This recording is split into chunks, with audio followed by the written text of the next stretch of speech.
കാര്യം എന്താണെന്ന് അവള് വ്യക്തമായിട്ടൊന്നും പറഞ്ഞില്ലമ്മേ. പക്ഷെ അവൾക്കെന്തോ പ്രശ്നമുണ്ടെന്ന് പറഞ്ഞു. നിന്റെ അനിയത്തി ആയതിനേക്കാൾ വലിയ എന്തോ പ്രശ്നം ഉണ്ടാവാൻ അവൾക്ക്. കേട്ട ഉടനെ നീ അങ്ങോട്ട് ചെല്ലാന്ന് പറഞ്ഞു കാണും.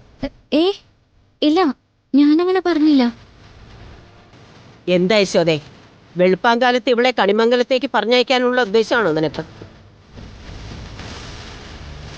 ഒരു കാര്യം ഞാൻ പറയാം, നമ്മുടെ കൺമുമ്പിൽ ഇവള് കാട്ടിക്കൂട്ടുന്നതൊക്കെ പച്ച പാവമായിട്ടുള്ള വെറും അഭിനയമാണ്.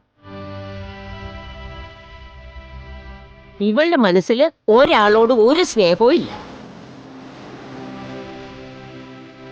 അല്ലെങ്കിൽ സ്വന്തം അനിയത്തിക്ക് കിട്ടുമായിരുന്ന സൗഭാഗ്യം തട്ടിപ്പറിക്കുമായിരുന്നില്ലല്ലോ. മുത്തശ്ശി, ഞാൻ അങ്ങനെയൊന്നും ഉദ്ദേശിച്ചിട്ടില്ല. അല്ലെങ്കിലും എനിക്കെന്തിനാ അങ്ങനെയുള്ള താല്പര്യങ്ങളൊക്കെ?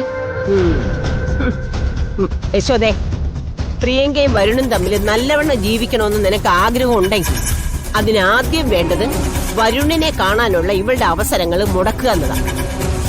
അതെങ്ങനെയാ? ഇവൾക്ക് സിനിമയിൽ അഭിനയിക്കാൻ പോണമെങ്കിലും കൂട്ടായിട്ട് വരുൺ തന്നെ വേണമല്ലോ. ഒന്നും അറിയാത്ത ദേവൻ അങ്ങനെ ഒരു ബുദ്ധിമോശം കാണിച്ചാലും എല്ലാം അറിയാവുന്ന നീ തിരുത്തേണ്ടതല്ലേ? അമ്മ പറയുന്നൊക്കെ ശരി തന്നെ. പക്ഷെ ഞാൻ എന്തുകൊണ്ട് അങ്ങനെ പെരുമാറുന്നു ദേവേട്ടൻ ചോദിച്ചാ ഞാൻ എന്ത് ഉത്തരം പറയും?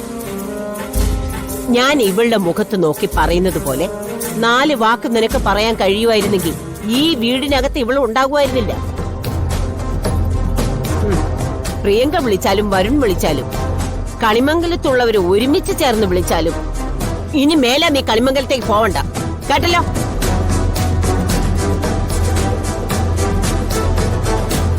എന്താ ഇവിടെ കണിമംഗലത്തെ കുറിച്ചൊരു ചർച്ച? അതൊന്നും ഇല്ലടാ. സംസാരത്തിനിടയില് ബന്ധുവീടിനെ കുറിച്ച് പറഞ്ഞു പോവില്ലേ? സംസാരം മാറിയാൽ അതെനിക്ക് മനസ്സിലാവില്ലെന്നാണോ അമ്മ കരുതുന്നത്? എന്താ മോളെ, നിന്നോട് കണിമംഗലത്ത് പോകരുതെന്ന് അമ്മ പറയുന്നത് കേട്ടു. അതിന് കാരണം പറ.